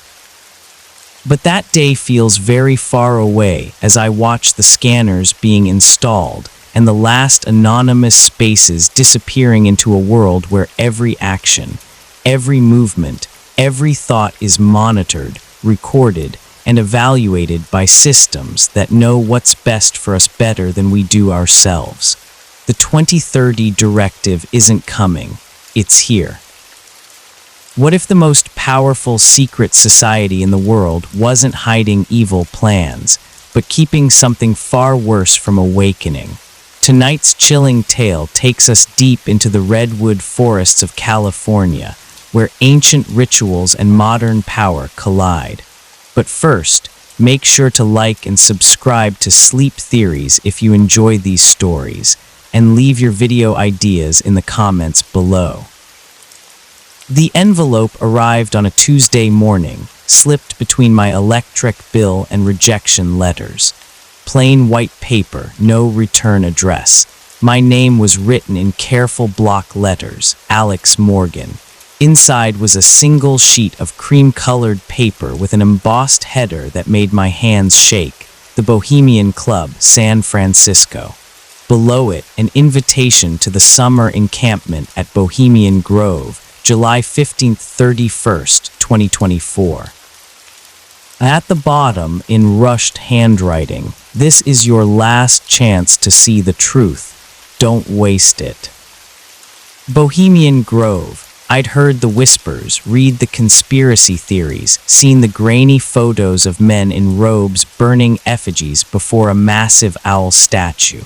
Political theater, most assumed. Rich men playing dress-up while planning wars or market crashes. But this invitation was real. Someone wanted me inside those gates. The question was why. On July 14th, I packed light, a hidden camera, a digital recorder disguised as an inhaler, a notebook. I drove north through wine country as the sun set. A man in a plain suit met me at a defunct gas station. "Leave your keys," he said. "Someone will return your car when you're finished." Finished with what? He didn't answer. The SUV had soundproof partitions and no interior door handles. Whatever was happening, there would be no turning back. We stopped at the Mandalay camp near a lake. The man handed me a leather folder. "Your documentation. Keep your head down, mouth shut, eyes open." Inside was a camp roster listing me as Morgan, Investment Banking, Chicago. Tomorrow night was marked in red. Cremation of care ceremony, 9:30 p.m., Sacred Grove. And a final note, watch for the second ceremony. That's where the real truth begins. Morning brought laughter and casual conversation. Men who controlled trillions shuffled around in bathrobes and flip-flops. It was exactly what it looked like, the most exclusive summer camp in the world. I dressed in khakis and a polo shirt, the Grove's unofficial uniform, and explored. Senators, CEOs, former presidents argued about baseball scores like aging fraternity brothers. This was where real policy got made, not in committee meetings, but in informal moments away from cameras. That evening, I joined the stream toward the Sacred Grove, a natural amphitheater dominated by a 40-foot concrete owl with burning eyes. Hundreds of folding chairs faced a stage where hooded, robed figures prepared props. The ceremony began with a choir singing a funeral dirge. 24 men escorted a coffin draped in black cloth. A voice boomed, "The death of care, its cremation before the great owl." Flames leaped toward the owl's glowing eyes as hundreds watched in reverent silence.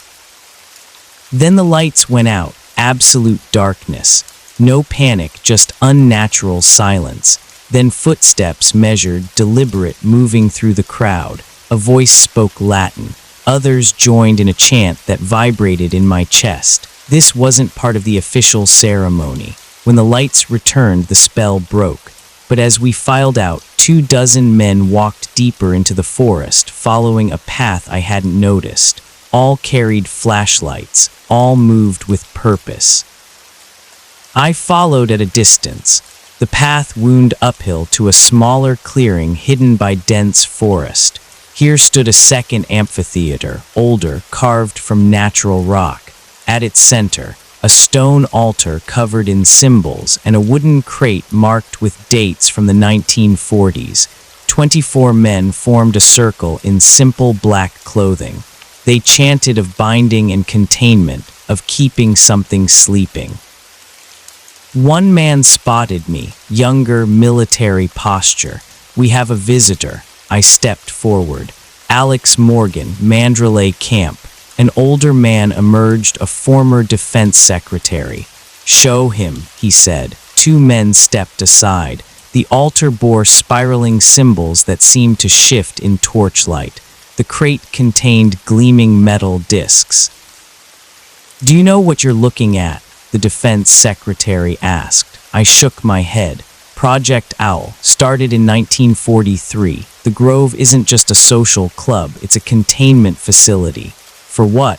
A woman appeared behind me. Silver hair, practical yet expensive clothes. Helena Hartwell, managing Project Owl since 1987. Women aren't allowed in the social aspects, but some secrets are too important for gender politics. She lifted a metal disc.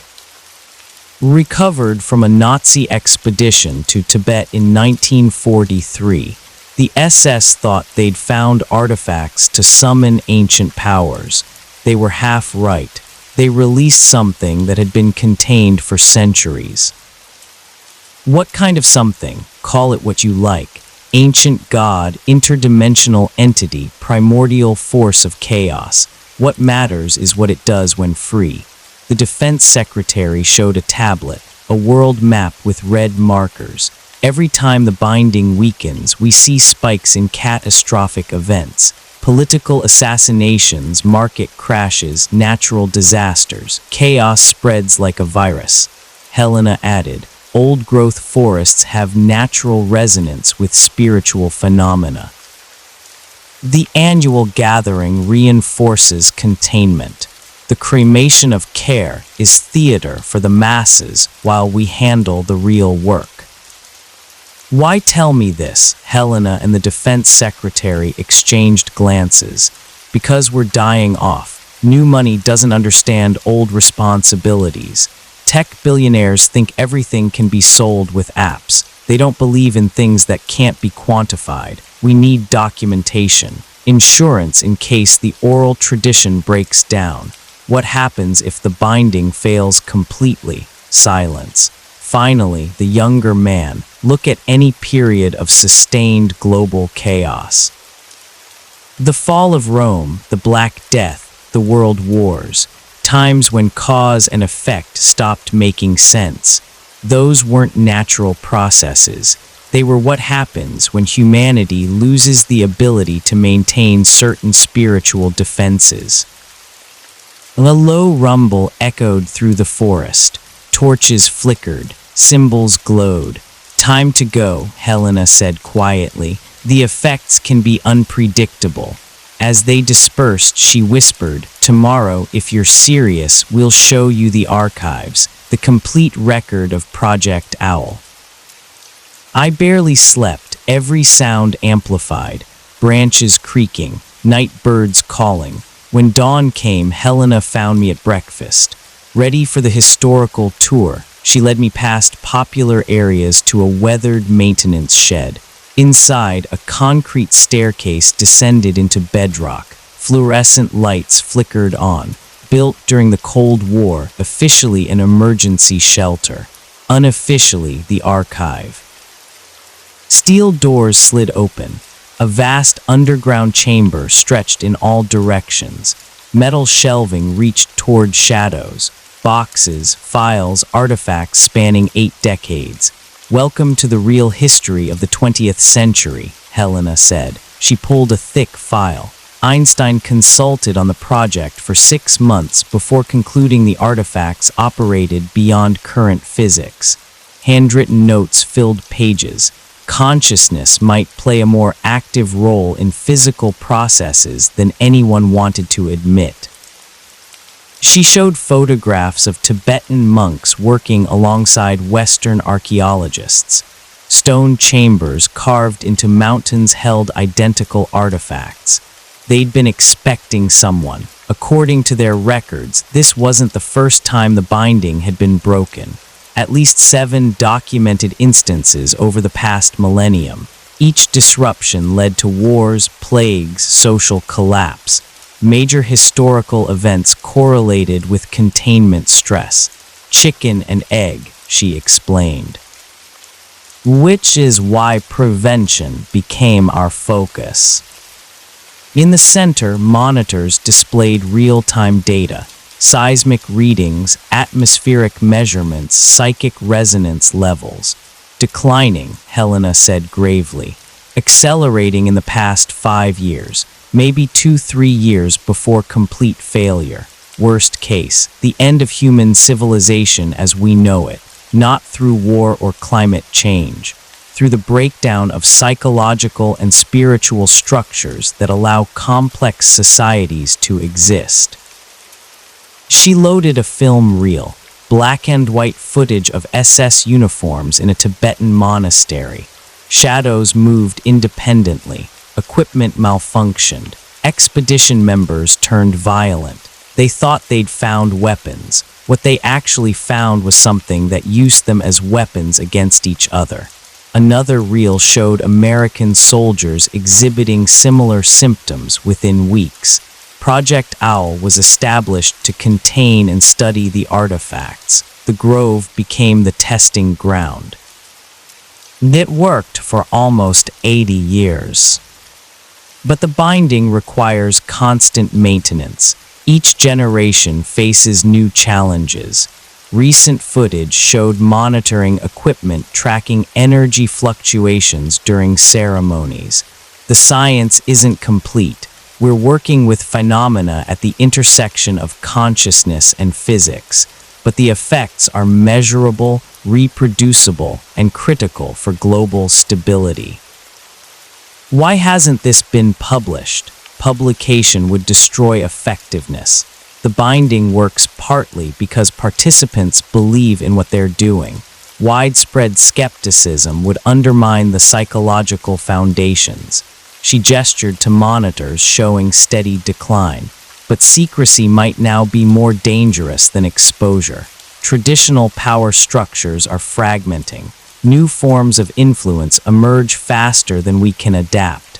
The entity itself is evolving, exploiting modern communication systems. What are you asking me to do? Document everything. Learn how the system works, prepare a complete record. Then help us figure out how to adapt these techniques for a world where power operates through social media and digital networks. And if I refuse, then you'll have an interesting story about rich men performing rituals. People will read it as entertainment, and the most important secret in human history will die with us. That night, we watched the complete archive. Footage from 1962 showed research subjects exposed to weakened containment turning violent within hours. Multiply that by global population, Helena said quietly, and you begin to understand what we're trying to prevent. Above us, the Grove continued normal activities. Powerful people networking, unaware their retreat served a purpose that might determine civilization's survival. I woke before dawn to helicopters circling overhead. Helena appeared at my cabin door, urgent tension replacing her usual composure. Someone been monitoring our activities. We moved through forest cover, government aircraft. Different agencies have different clearance levels. Some know enough to be suspicious, but not enough to understand consequences. Motion sensors detected activity below ground. The underground facility is compromised. We need backup systems. We reached a massive redwood. Helena pressed bark. A panel slid aside, revealing modern equipment built into living wood. Readings were worse than ever. Electromagnetic interference. Aircraft disrupting resonance fields. As if summoned, a helicopter passed directly overhead. Monitoring equipment spiked. We need to evacuate sensitive materials.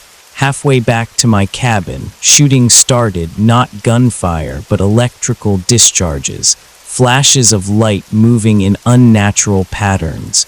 Containment failure, Helena said anxiously. Localized manifestation. A Grove member appeared, face twisted with irrational rage, carrying a broken branch.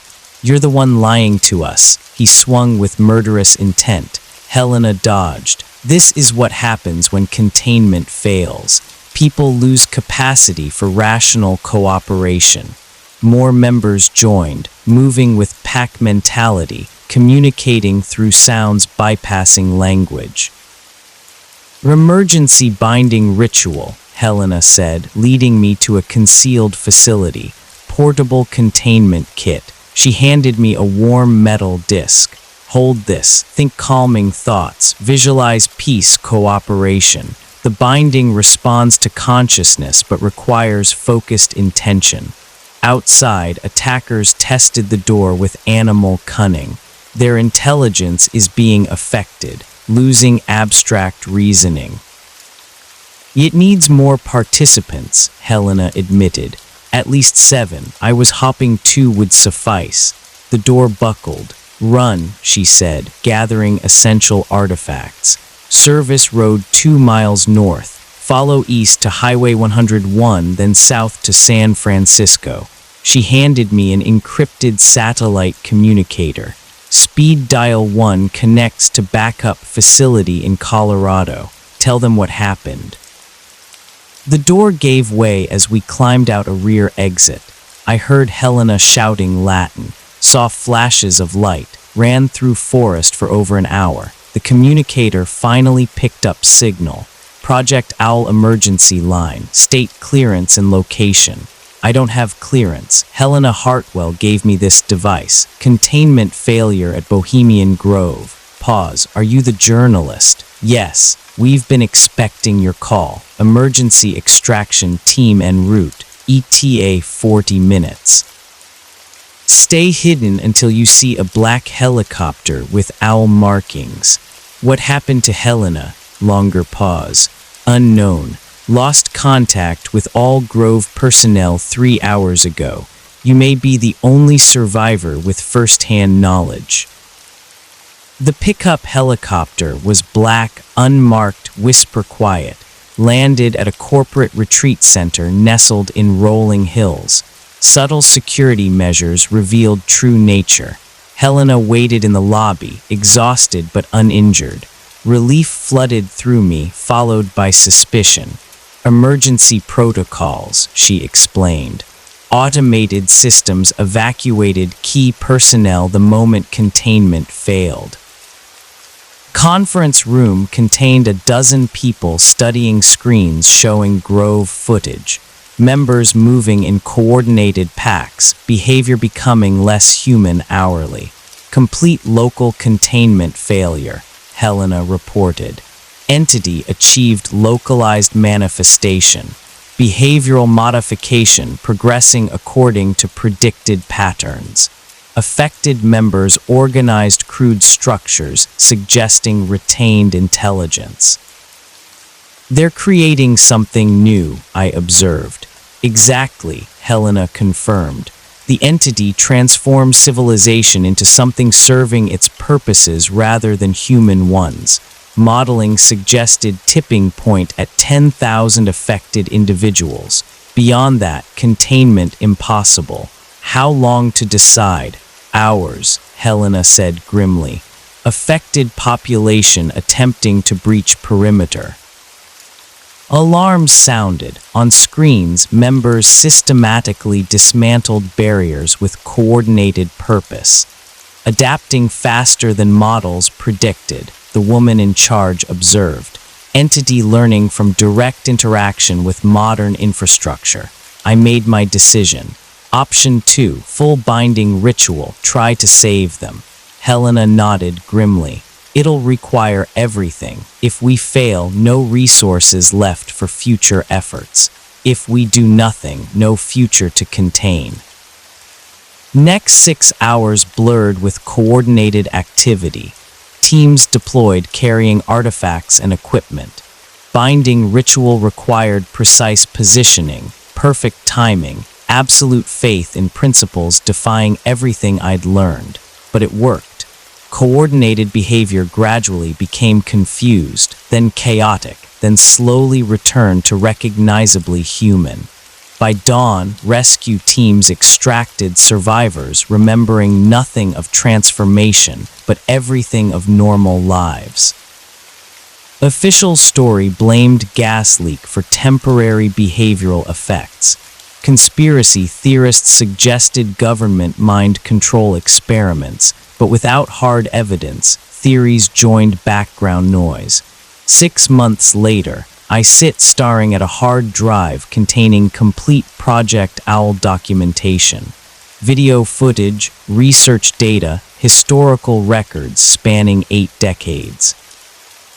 Binding held, Grove members recovered completely. Immediate crisis passed. World continued normal pattern of manageable chaos, but monitoring data tells different story. Entity learned from brief manifestation.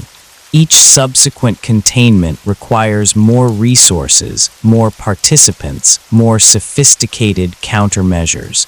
Traditional approaches becoming less effective yearly. Helena calls weekly with updates. Teams working on digital containment protocols. Researchers developing new methods for managing consciousness-based phenomena.